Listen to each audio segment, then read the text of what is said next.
Tell me about your feelings about Batman, Sadiq. Have you reconsidered? I have reconsidered. Let's hear it. I'm Bat- so excited for Okay. this. So Okay, wait, context. No. Sadiq and I, and like a few of our friends, went to go watch Batman. In the car ride home from Batman, you know what happens when you go watch a superhero movie with boys is that you have to like pussyfoot around the truth and be like, no, it was so great. Oh my god, I love Nirvana. Yeah, that was I great. do love Nirvana. That was so good. That was so fun. Loved it. Yeah, no, nothing wrong with Michael Bay. He's cool. J.J. Abrams, phenomenal. What? Wasn't J.J. Abrams like a something involved yes, in this? in Star Wars. No, wasn't he in Batman? Was he in Batman? Not in Batman, but didn't he have something to do with the production? Did he? I feel Look, like that I don't like J.J. Abrams. Neither do I. Anyway, the point is like when you go watch a superhero movie with boys, I learned after going to watch Avengers with him, with not you guys, but like other boys, you have to just keep it big. Like you're not allowed to share your true opinions or point out like that was really dumb. You have to just keep quiet and say that was so good. Oh my god, I loved it. I loved everything about it. Yeah, you're so right. Like this is a phenomenal franchise and it's like changing movie history and everything. It's so good. Wow. That's all you can say. That's okay. Yeah, But I did voice my opinion on Batman in the car and I was shut down. And then after Batman came out and people had some time to think about it, a whole lot of boys came out and were like, Batman was mid. And then all the boys changed their mind and were like, yeah, Batman's mid. That's sexist. Okay. So, moral of the story, yes, Batman is mid. I don't want to hear from any guys. It's a good Batman movie. It's just not better than the Christopher Nolan. No, it's not good enough. It's not good enough. I'm sorry, Not guys. good enough. It's not That's top. lame. It's not top 5 Batman movies ever. I didn't even watch the Ben Affleck one, but I feel like Ben Affleck probably did a better job. Nah, Ben Affleck was cack. He was Okay. he was average. He was Tell like me what nobody. you hated about this Batman. Like, I want to hear it from your mind. So yeah, it followed law and it was very dedicated to the comics. But at the end of the day, it was bought. Like it was like a heist movie vibe. It was, but I do know how many times I turned to you and I was like, is it that yet? They're still Like- going. Is there more? Yeah, it's like Why can't they just leave it here? It's fine. Leave it on a cliffhanger so I can go home. maybe the next one will be good, but that movie dragged. Yeah, it really was. And I saw people saying like it's supposed to be a detective one because Batman's a detective. Detective movies are cack though. But like if you're gonna try to make it in, because it gave me like, have you watched Seven? Yes. Yeah, so it gave me that kind of vibes, but it Okay. didn't hit. And what I kept saying to people that I was arguing with was to critique a movie, you have to ask what are they trying to do and did they do it? Like that's the most simplistic way to critique a movie. What they were trying to do, they didn't end up doing. It was embarrassing and awkward, and I hated it. But Zoe maybe Kravitz's they performance were was trying trash to too. be. Wow.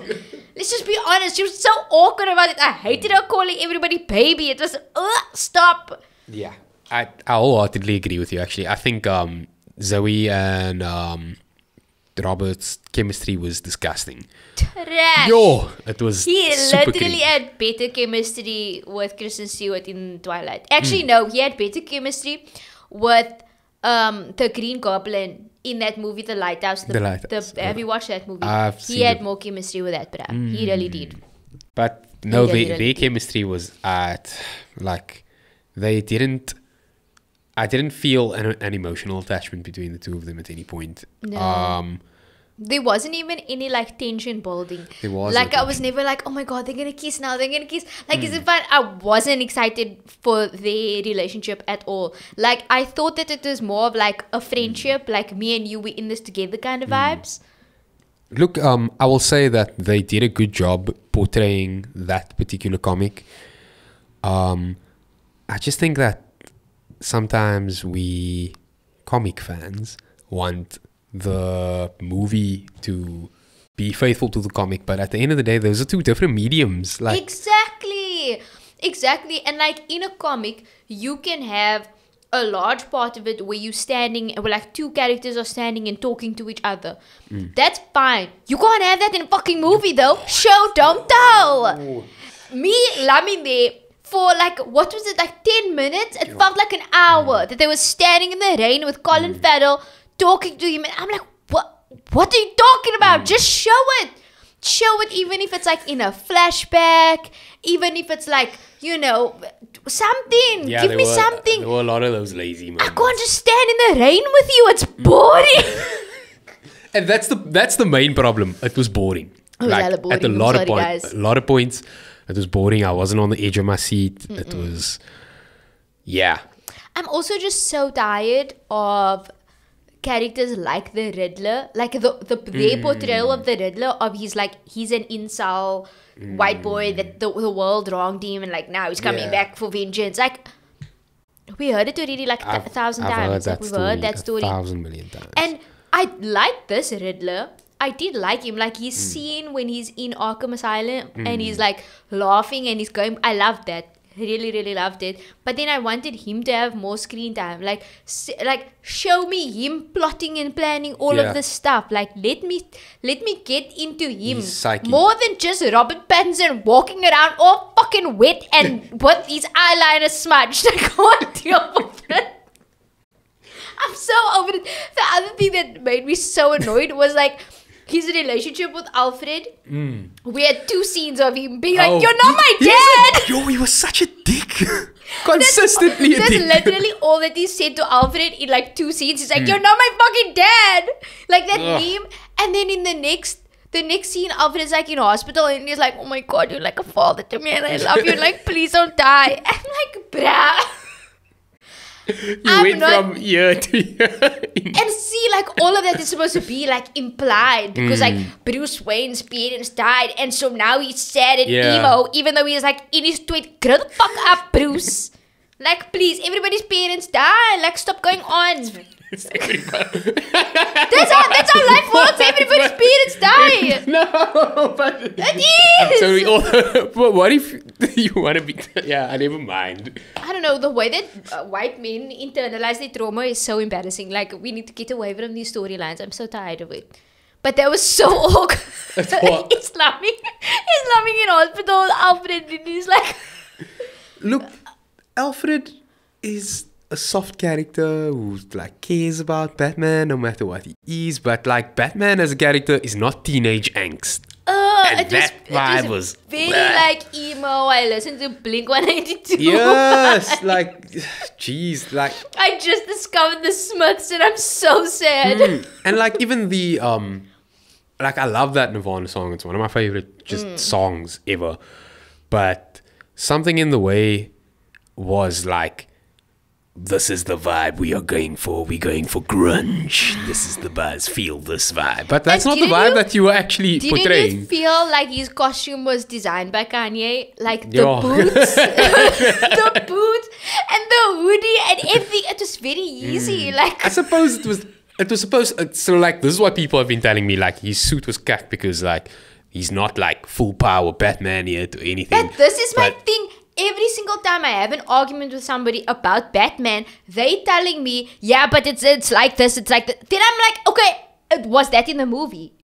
Or is this all supposed to be implied in some ethereal realm that I must just understand all this shit? Don't be dumb. Yeah, they can't be like readings you need to do before you go to a movie. Exactly. That's kind of nonsensical. And if you're making a Batman for people who have read the comics, then say that. Yeah, don't try to bait me with Robert Pattinson and Zoe Kravitz. Because I'm going to watch them Robert Pattinson. I don't know. I think it was lame. I think it was so overhyped. It was very Bombay. It was extremely Bombay. Like, I would put it as probably not top 5 Batman movies ever. It's not better than the Michael Keaton ones. Not better than any of the Christopher Nolan ones. Christopher Nolan is like... I understand that the comparison between Christopher Nolan and this version of Batman is very different, but Christopher Nolan's like world building and like storytelling ability is like so far beyond subtext as well. Like, jeez. Yeah. I like his like psychoanalysis and like the way his characters, everybody's got something going on. Yeah. And there were a lot of just random goons Yeah. in that movie who got way more screen time than they needed to. Yeah. Also, some of the scenes were literally complete copies of Christopher Nolan scenes. Like the scene where he walks into the nightclub and he's like fighting everybody. Yeah. That was the same thing that happened in, I think, Dark Knight Rises. Yeah. Yeah, look, every movie has the rave scene. Oh, Matrix. is it just it's just it's a boy movie thing. We go to the nightclub, they play rave music. That literally does happen in every movie. Matrix, Blade, John Wick. Oh, and it's amazing every single time. No, I'm gonna be honest. Like the John Wick one was so good because it was La Castlevania, and they are like tops. Yeah, I love their music. I really, that Batman movie was Bombay. I just want, like, my dream is to watch a movie where someone does like a nightclub fight scene to freestyle from Life of Pablo. Would that not just be so beautiful? Like I can just No. No. I'm gonna play it for you later, and then you'll understand what I'm saying. Anyway. Don't you like freestyle 4? I don't like freestyle. Oh my As I like God. it. It's such a cinematic Look, you song. like Kanye when he's like saying Weird. I like weird Kanye. the worst things, and that's not my Kanye is crack music Kanye, and like I see. Maybe I'm the nice side of him. You though. Yeah, I like the demon Kanye. Yeah, I don't like. I think maybe that's why I like Jesus and you don't. Yeah, I like Ye more than Jesus, which is like okay. Yeah, I see. very different. But it's okay. Yeah, no, for sure. But yeah, Batman was shit. Batman was shit. Do you want to get into the bullshit or the good stuff? Do you want to get it? Oh, do you want me to ask you the same thing? No, please don't. It's a terrible question. Let's get into the bullshit because I feel like the bullshit will likely. Well, someone's gonna DM you and be like, "Talk about this." So now you have to talk about it. No. But yeah, let's talk about the bullshit. Give me a topic. Somebody slapped Chris Rock and... Somebody? Oh, we're not even identifying this man. He's been banned from like people saying his name. Yeah, he's has he been cancelled? Can you cancel Will Smith? I think that like public opinion was kind of half and half on it. Like people were like, oh, he's going up there and dating a black woman and like blah, blah, blah. So some people were like for it. Other people were like, don't slap comedians, like troll the fuck out. My personal opinion on it is that it's really dumb. Yes. Like just altogether. It's stupid. I'm sorry, but like alopecia, what is alopecia? Is it like a cancer? So alopecia is it's actually it's a very serious thing. Really? It is. Oh. It's a like disease where like you lose your hair, and it comes from a multitude of things. It's like an immune disorder. Oh, okay. And Bummer. you lose your hair in a very like uncoordinated way. Okay. And that's why she had to shave her head.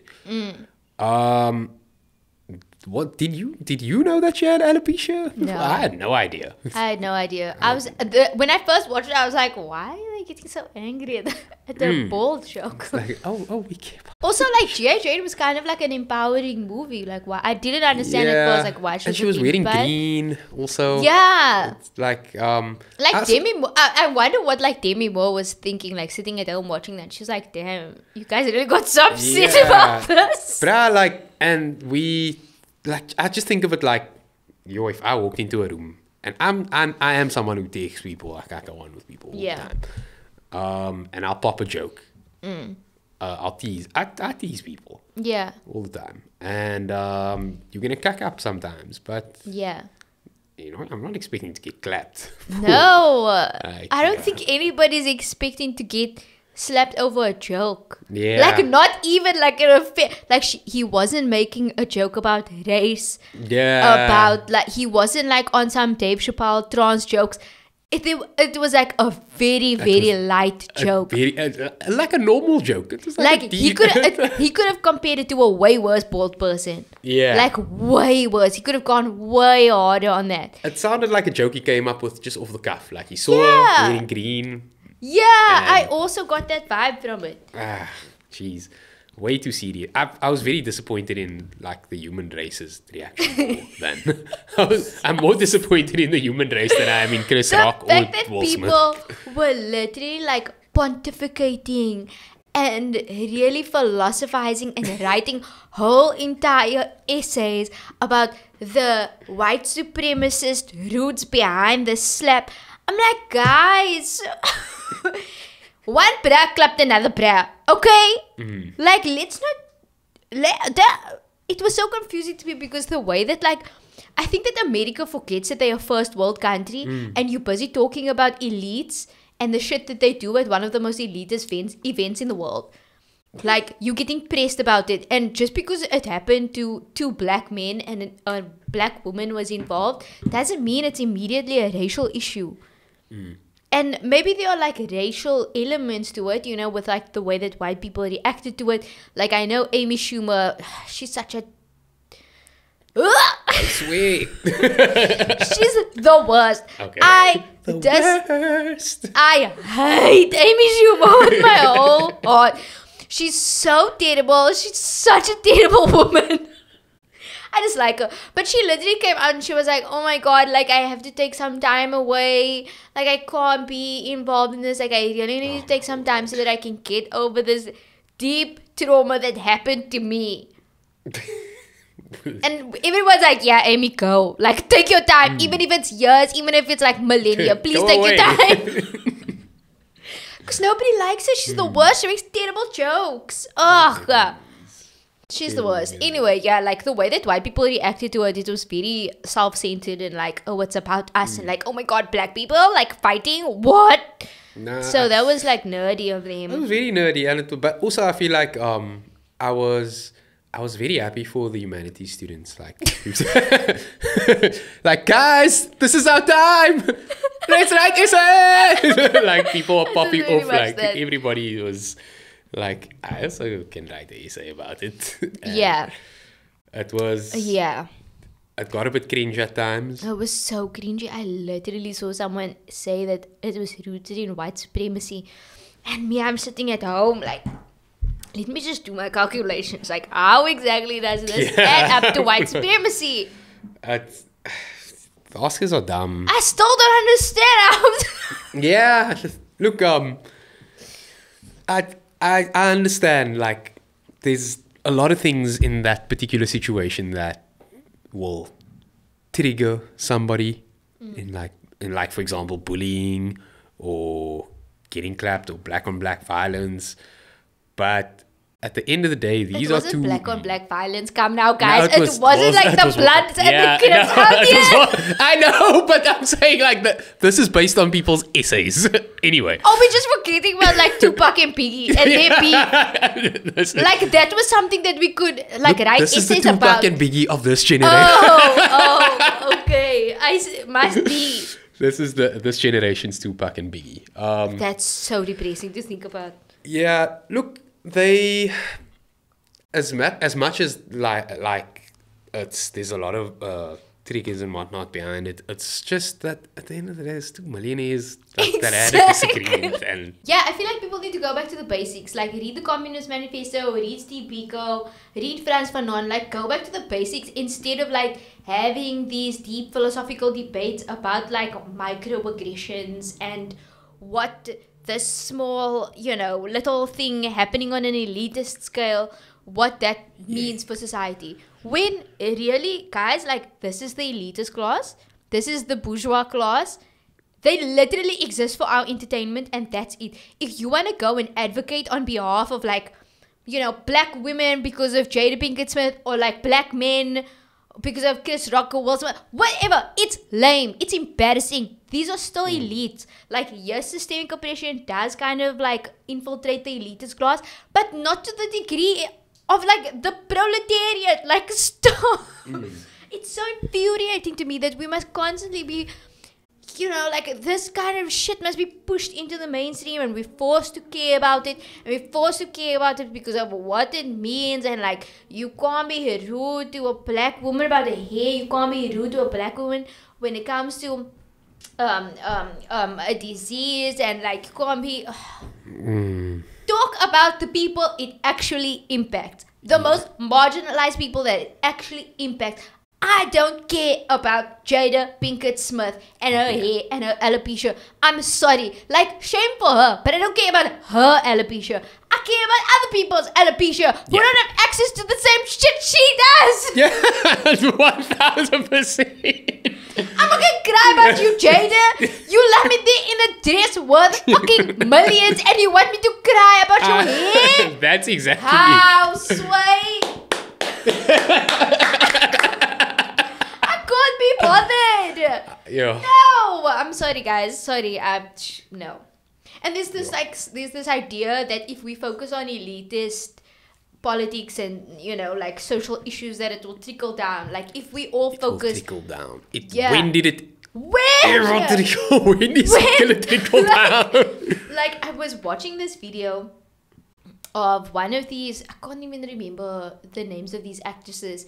But it was like a video that had gone viral because this one white actress had been like, there's not enough black people on the set and in this movie, and we need to do this. And then this other white actress was like, I found out that my black counterpart wasn't earning as much money as me, and then I went and I said, no, she needs to earn an extra $1 million. Okay. And I'm like, maybe I don't care. Yeah. Why must I care?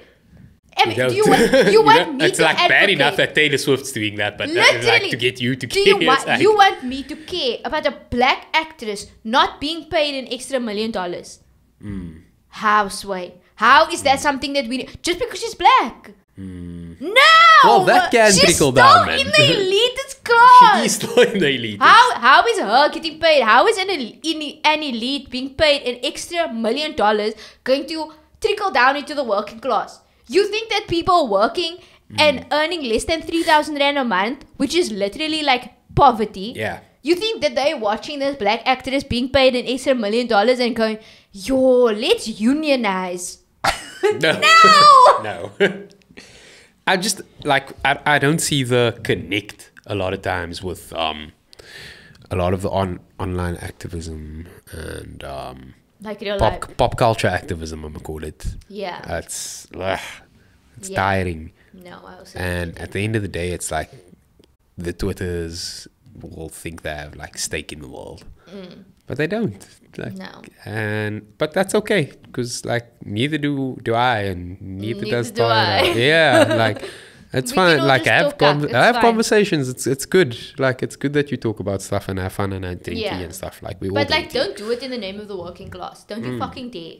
Because I've seen a lot of that, and that angers me. That really upsets me when people go, "Wow, this is an issue, you know, plaguing the elitist class. But imagine how bad it is for the working class." And it's like, yeah, but talking about Scarlett Johansson is not going to help the working class. Like, please, can we stop? Please, can we stop trying to learn lessons from the elites? Like, what are you doing? Go read the Communist Manifesto, you stupid dogs! I'm so sick of it! I'm so sick of it! People are writing these like ridiculous essays about the nuance and the complexities behind this stupid fucking thing. And it's like, guys, just go back to the basics, please. Like, I do not have it in me to care about these stupid things. If you want to talk about the roots of white supremacy in why Chris Rock got slapped, maybe you come to South Africa. Come here, I'll show you what white supremacy looks like. Jeez. It's so performative. It's such bullshit, honestly. And it does very much feel like people are just putting themselves in these positions so that they can be like, well, I was on the right side of this issue. And I said this about this issue. You don't have to have you don't have to. You don't have to have it feels a bit like soccer teams right now. Yeah. Like, yeah, but you weren't supporting United back then when it was like, that's the buzz. It's so embarrassing. That's so basically the buzz. I'm over it. It's very nerdy. It's like very nerdy. Like, don't be such a nerd, man. But yeah, I thought that was like, that was quite embarrassing. That Yeah. whole situation and the way that it was unfolding and the way that people were really like putting their whole chests into the. I was like, guys, no, stop it. Saying things with their chest and like. Yeah, like it's not that deep. It's really not that deep. Just who cares? Never was. So word on the street is that someone has. I was going to say I've been aged, but that's not part of podcast news. Anyway, nihilism. Oh, yeah, I'm nihilistic. Yeah, I really am. So Can you explain the word nihilistic before? it's like Because you're just like deep indifference. oh, okay. Yeah. I was thinking it was like a colored word.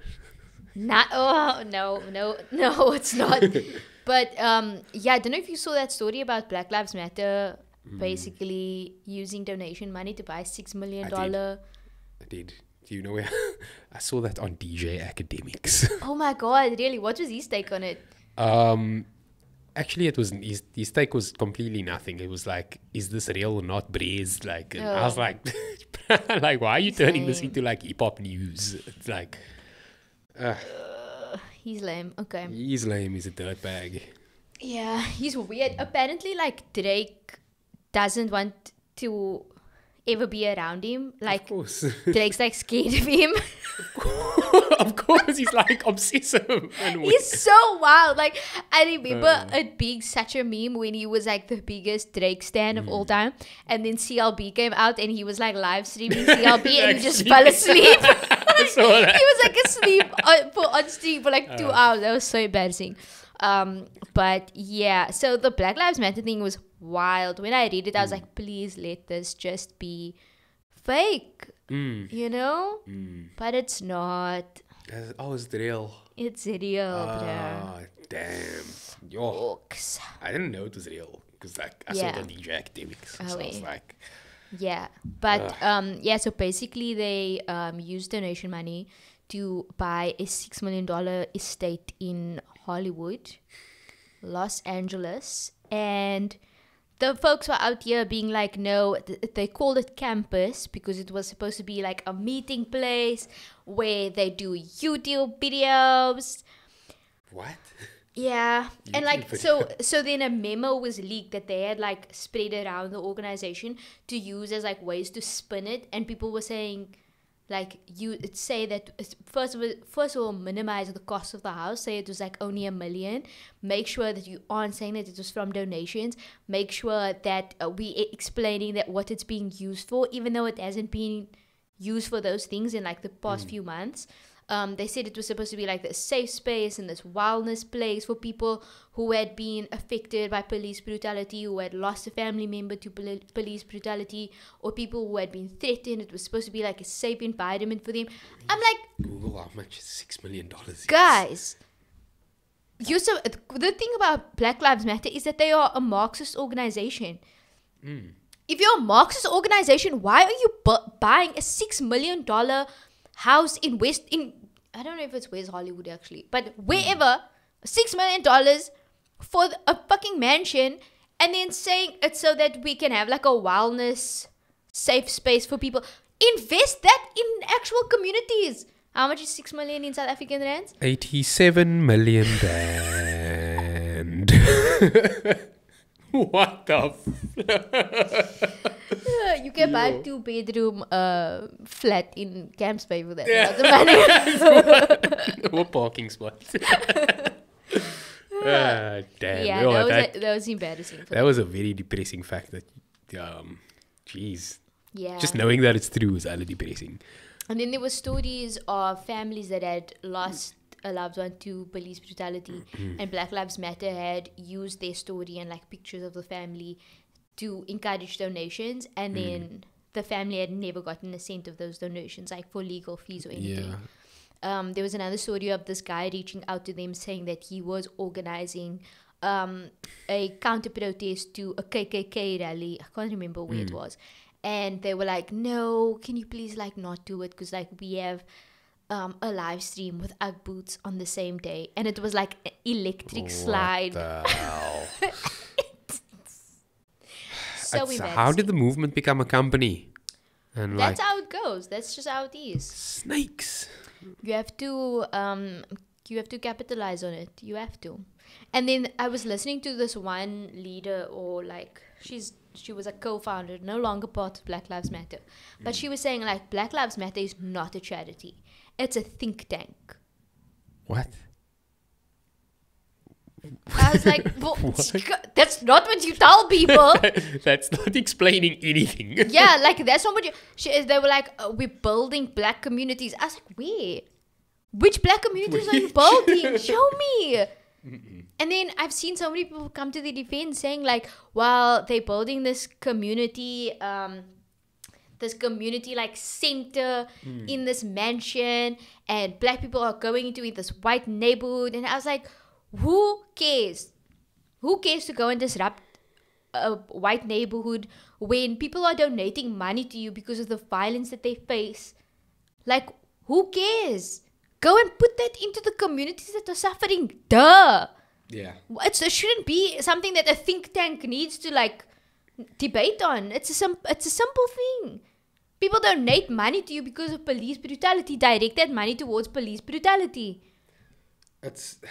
Look, it's a. I can see why you would use the word nihilistic actually, because it's like we are meant to look to certain movements and organizations to actually liberate the world, and that can make it feel like you said, the revolution is dead. The revolution is hella dead, man. It's dead.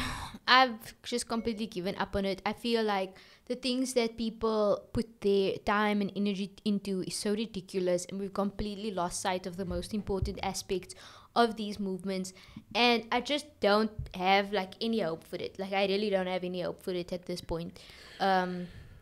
Yeah.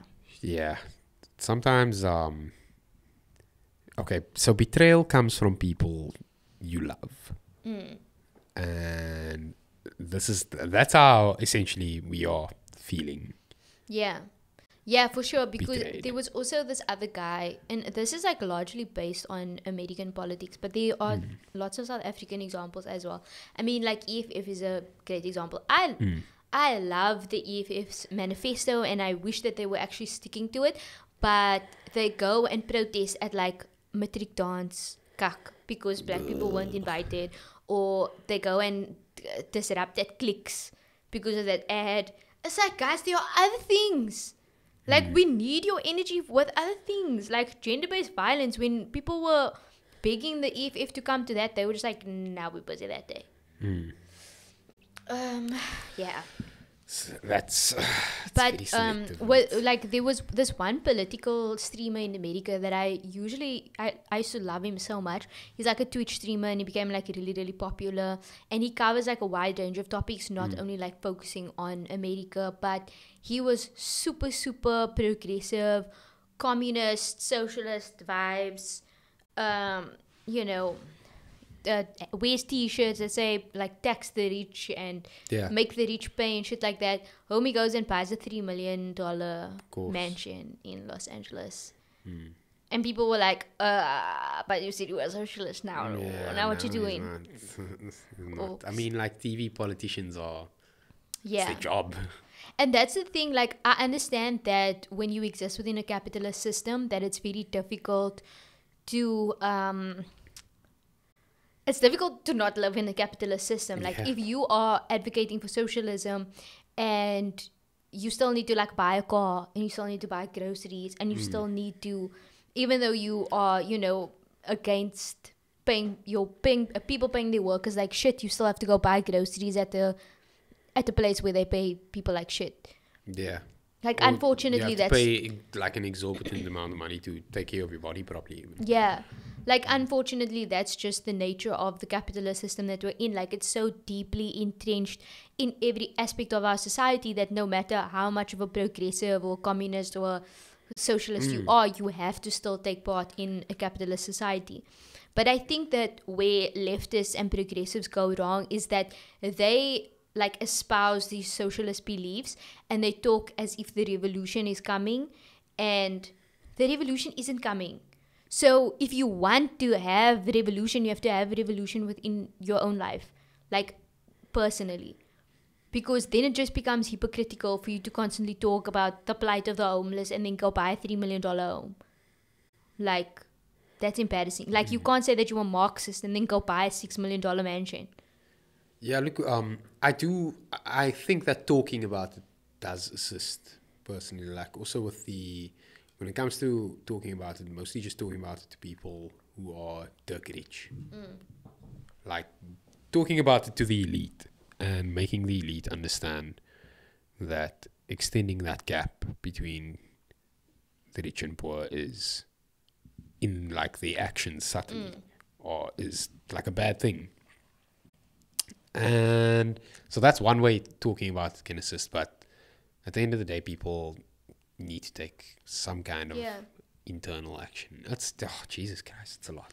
Yeah, I mean, my personal politics and the way that I look at things is that I think that we should focus on like small democracy, community-based democracy, you know, get involved in projects in your community to better the surrounding areas, especially in Cape Town where we still have like spatial apartheid. Make sure that you are like involved in projects that will uplift the communities around you. You can work in those organizations and in those communities for years and see no change, but at least for your own like peace of mind, be involved. Do something. Yeah, the opportunities to assisting communities are really, they are out there. Yeah, people are begging. People are really begging. Like, sure, I will advocate for Lotus River begging right For now. sure.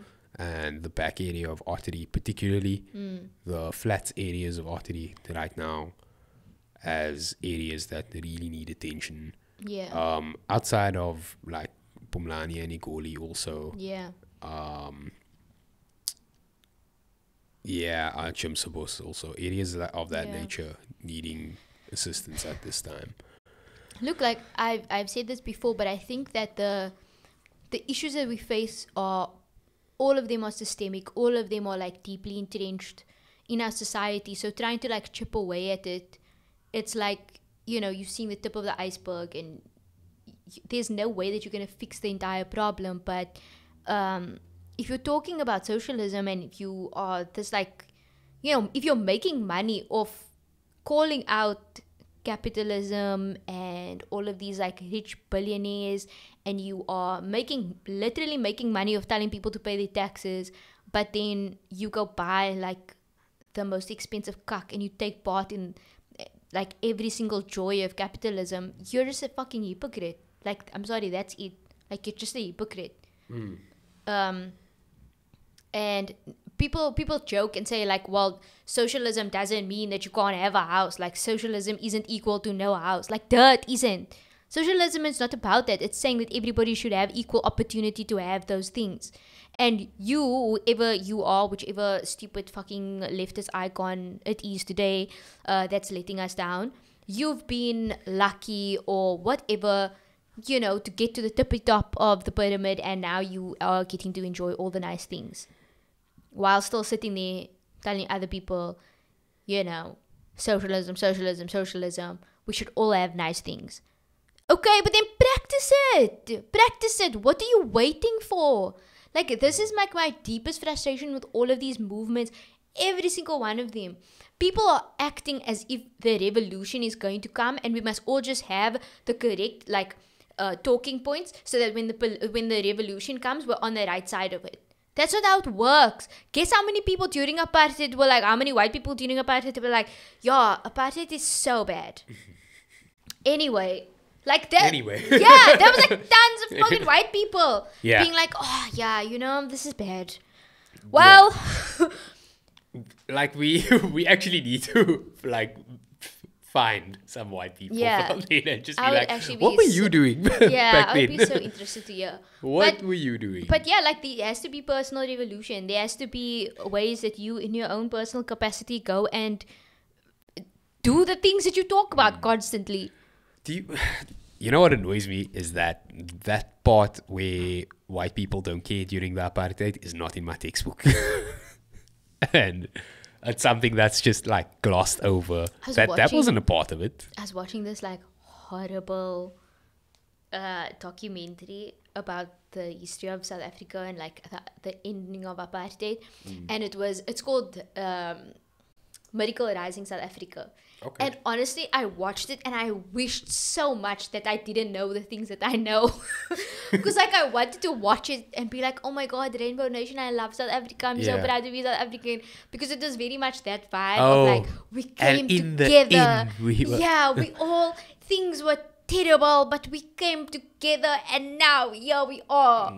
It's like, it didn't go down that way. Yeah, Okay? It that's not really what didn't go down that way. Like, Hillary Clinton was in the documentary and she was on some, I think the nuclearization. Basically, South Africa had nuclear weapons prior to the ending of apartheid. She was like, there was de Klerk making sure that we didn't have nuclear weapons was like such a great step in peace. And I'm like, how, Hillary? How? You literally just didn't want black people to have nuclear weapons because the ANC was tied to like Cuba and a whole bunch of like socialist governments. You just didn't want nuclear weapons in the hands of socialists. Just be honest. And then it's like, so Chris Hani, by the way, today is the anniversary of Chris Hani's death. I think it's 29th anniversary of his death. R.I.P. R.I.P. Yeah, if Chris Hani had not been assassinated, the difference in our country would be astronomical. Yeah. Are you okay? Yeah. Jeez, I know. R.I.P. to the homie. Yo, Chris Hani was phenomenal, but basically he was set up to be the president after Mandela. So Mandela was supposed to come in, be this like peacekeeping, kumbaya, we all friends now. Alma get this Nobel Peace Prize with this war criminal, no worries. Slowly kind of calm the white folk and be like, it's not so scary. Black people are not so scary. Don't worry. And then Chris Hani was supposed to come in after him and have like radical economic changes and, redistribute the land, etc., etc. The offspring of Chris Hani right now? I don't know, man. Did he have any offspring? Yeah, he did. Oh, okay. He had a daughter, I believe. But yeah, like in the documentary, like after Chris Hani is assassinated, the country is like on the brink of civil war because people are obviously, people think that the government has assassinated him, which I personally believe. Like the guy that assassinated him was supposed to be this like white supremacist. Like he thought that Chris Hani was the Antichrist, and that's why he murdered him. What the? Now, to me, that sounds a bitchy. Yeah. You really want me to believe that sounds like a story made up for news. Because that's just so ideal. Like, this crazy white man is taking the fall for everyone. The most revolutionary person. The person that could have changed the trajectory of South Africa like so massively. Now all of a sudden we must just believe that he was killed by a dirty white man. I don't think so. But and then Mandela like goes on TV and he's like, well, everyone calm down, it's gonna be fine, we're setting a date for the election, just relax. And I'm just like, why?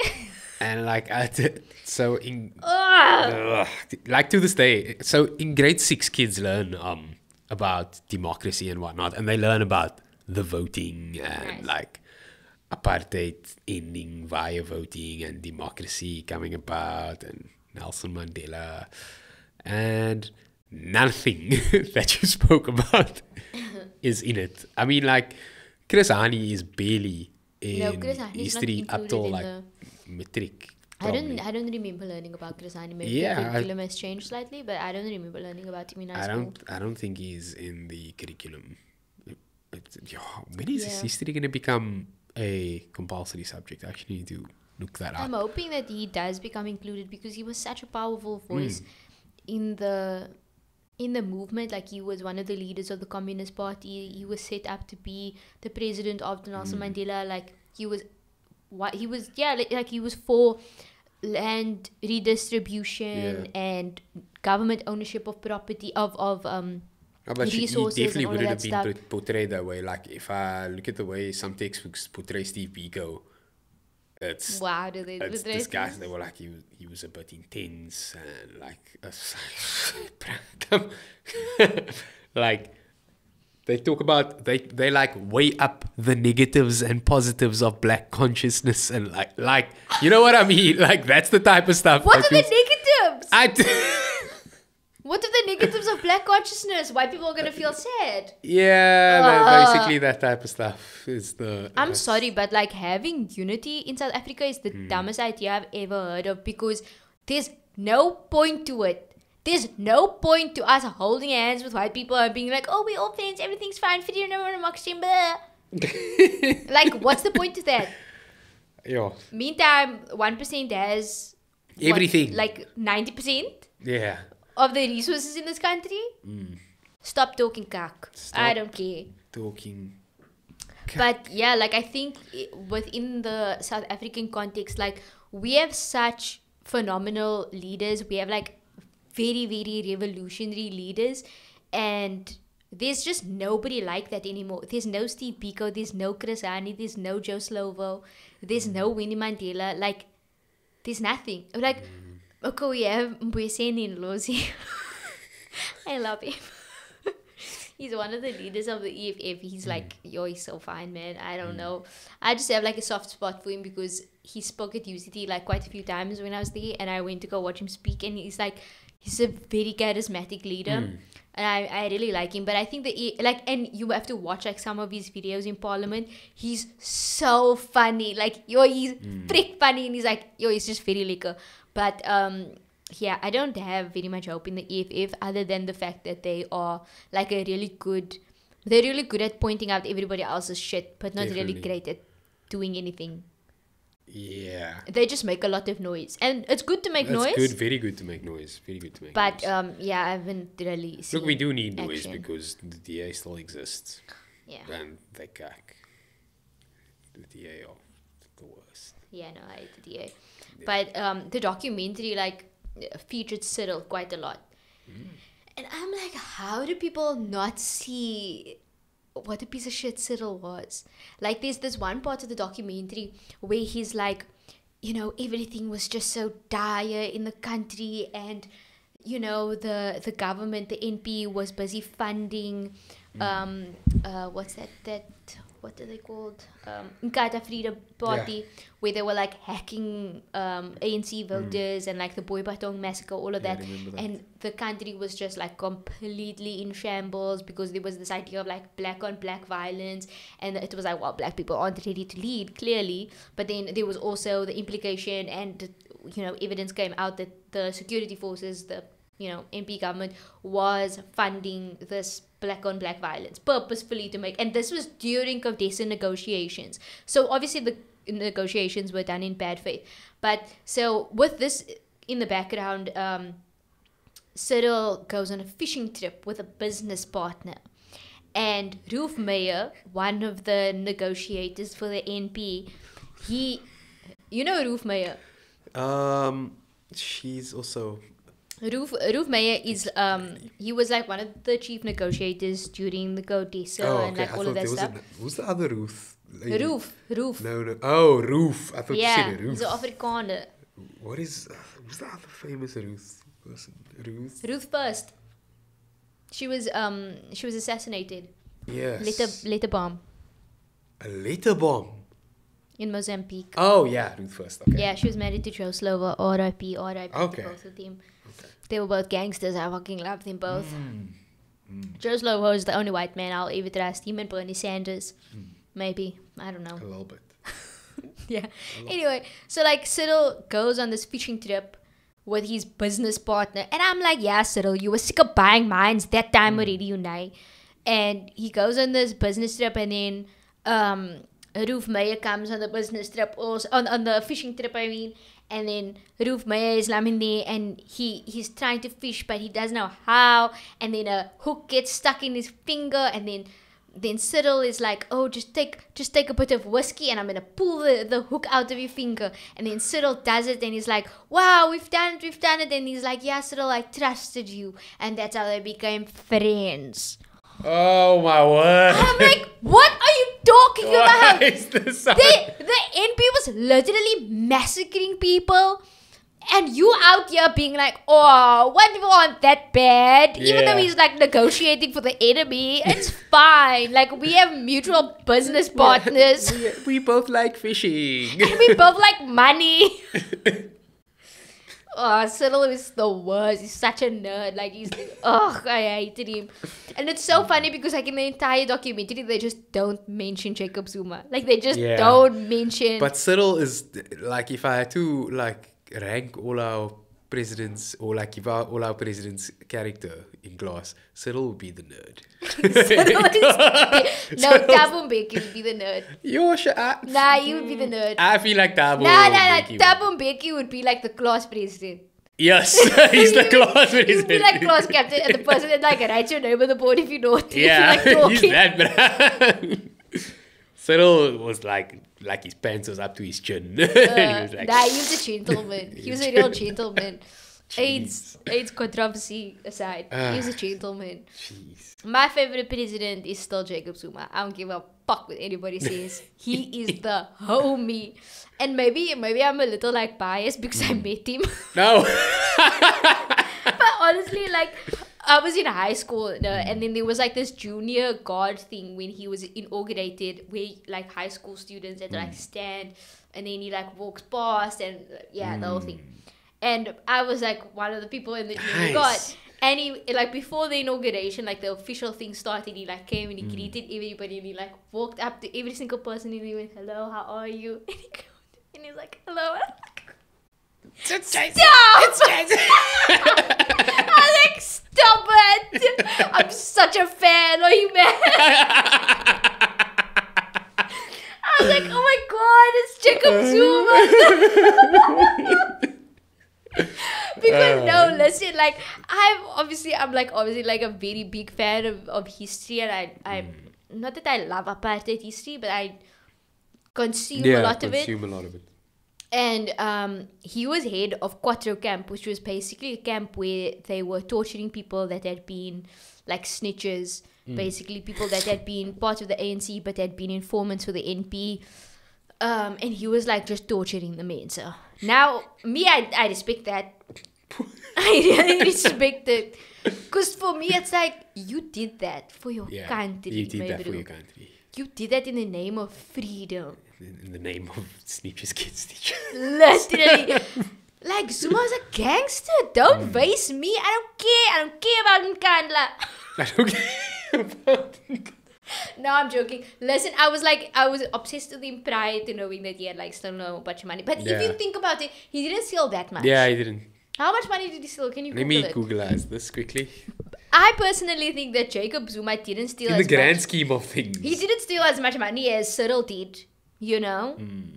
While Cyril was like busy making business deals during apartheid so that he could like secure the bag, Jacob was out here murdering people for the sake of freedom. I respect that. Same way I respect Winnie Mandela. Like, I love a little bit of violence. Everybody should read Frans Fanon, The Wretched of the Earth. The first chapter is called Concerning Violence. Give it a read so you can understand. How much did he steal? Tell me. Okay, how much money have the Gupta stolen? Or how much No, money has Zuma. They can't put a real number on it, but There's a probably lot of people... 250. Nah, people are like, in the general number I'm seeing most often here is, in his 9 years, 500 billion.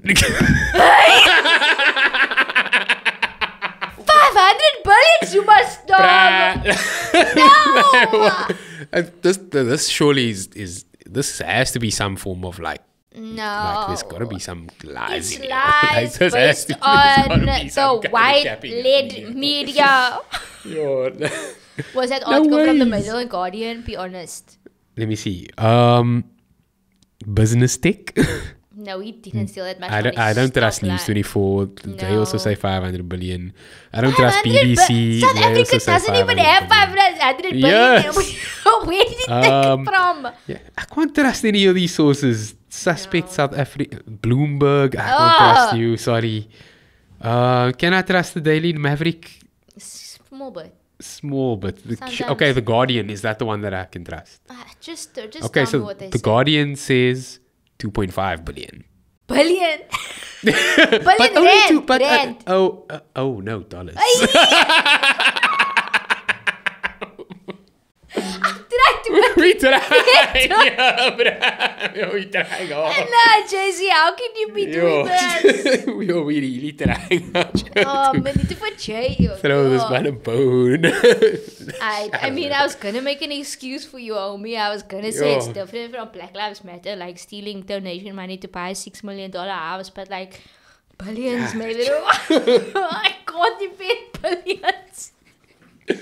He's still a gangster though. He's still a gangster for Quattro Camp, and I support him fully for that. And I was like very obsessed with him when I first met him because I was like, oh my god, like he's so cool. And some of his policies, I enjoyed like watching him speak and like Yeah. just, he was very cool. some He of was his one the policies were coolest like presidents. really amazing. Like, you know, when it came to housing, when it came to grants, all of those things, like he really did a lot for the working class people Yes, of he South did. Africa. And I think that's why he's known in a lot of communities as like the people's president. And I've had this debate with like a number of people because, you know, Jacob Zuma is like, oh, corruption. And The yeah, face of okay, it, I get it. Like essentially. 52 billion is a lot of money. I 100% get it. And like dollars. he definitely could have done more for the communities had he not Had all that been billions. stealing the billions. But I think that he did do a number of good things for our country. BRICS was like another thing that I thought was like really cool. And yeah, what else was there? The things he did in Soweto as well. Yeah, like he did a lot of really good community work. And I think the people like criticizing him for corruption are not necessarily within that economic class that he actually helped and empowered in a lot of ways. So yeah. Dlamini Zuma said today that, it was 3 days ago. I sometimes wish it was Chris Hani. Yeah, who I saw that became article. president. Yeah, no, the world would have And been a not Mandela. different place. The world would have been a Oh, different not place. Dlamini Zuma, Duduzi. Yeah. Sorry, I read that wrong. I don't have my specs. Yeah, no, he should have been our president. It would have been so much better. Yeah. Yeah, with all that being said, I really feel like I'm just extremely nihilistic and I don't think that the revolution is ever going to happen. I think that people are extremely complacent. In South Africa, it's understandable because the generation that we find ourselves in is a generation of people whose parents experienced apartheid, suffered under apartheid. We've been given opportunities that they've never been given. And we need to build, like, we don't really have the opportunity to go and, like, you know, revolt. That's why protests at UCT last, like, seconds. It's all understandable. Like, it's really understandable that South Africans of our generation don't have the capacity to actually revolt. And I think that we're very, like, not comfortable necessarily, but we're starting to reap the benefits of our hard work and of our parents' hard work, and we're starting to kind of enjoy capitalism a little bit. So it's not like we want to give that up. And people of our class, you know, like, you're working class, but you're still like middle class. I mean, the thing about it's actually up class. yeah, like considering the amount of money we get paid, we probably do find ourselves in like the top, maybe the top 20% of the country because of the massive gap of inequality. 60% of our country lives below the poverty line. They earn less than 3,000 rand a month. So us earning like way more than that, we are in the like we are the elite. Teachers are in the upper class. Yeah, and that's crazy to think about because even though we are in that like bracket, there are people in this country, the 1% owns like 90% of shit. But our class of people, like, we won't go and take part in revolutions. There are so many protests constantly happening in this country for like service delivery, for higher wages, like for all the time. But our class of people don't take part in it. They don't take part. Like the City of Cape Town building is like next to my work. And they usually have like protests there, and the amount of people that I've heard saying being like, oh, why are they protesting again? Why are they protesting again? And it's like, these people don't earn a living wage. Like, what are you talking about? Good out here, bro. A living wage means the bare essentials. Food, transport, a place to live. Not even the best place to live. Not even place. yeah, not even like a nice place to live. just a place to live. Maybe the place to live might not have running water or electricity, just a roof over your head. Minimum 3,000 rand a month, and majority of our country is not earning that. It's whack. Oh, it's terrible. So that's why when these conversations around elites in Hollywood come up, I'm like, who cares? Who cares? Like, how does this matter to us? How does this matter to the South African agenda? Tell me how Jada Pinkett Smith's lack of hair is now going to affect us. Like, the world of politics has become so warped and twisted that we focus on the most absurd, ridiculous shit. And it's like, but guys, why? Who cares about these small, like, culture war issues? I feel like all these issues are just like little things to keep us busy so that we don't focus on the bigger problems. Yeah, and so I just really have very little hope going forward. And I think that the revolution that needs to happen is personal revolution. People need to stop being so fucking hypocritical and talking about how, workers' rights or whatever. Pay your domestic worker. Do that. Maybe start with doing that. Pay your gardener a living wage. Start there. Start in your community. But yeah. Anyway, I think the Batman sucks. That's also another reason Batman I'm not also sucks. Yeah. A great opportunity. Robert Pattinson and so we could have it. Sounded great in theory, but you let us down once again. Hollywood elites. Look, is that the main takeaway? Is that boys' movies are stupid. Boys' movies are stupid. The revolution is dead, and we miss Chris Hani. R.I.P. R.I.P.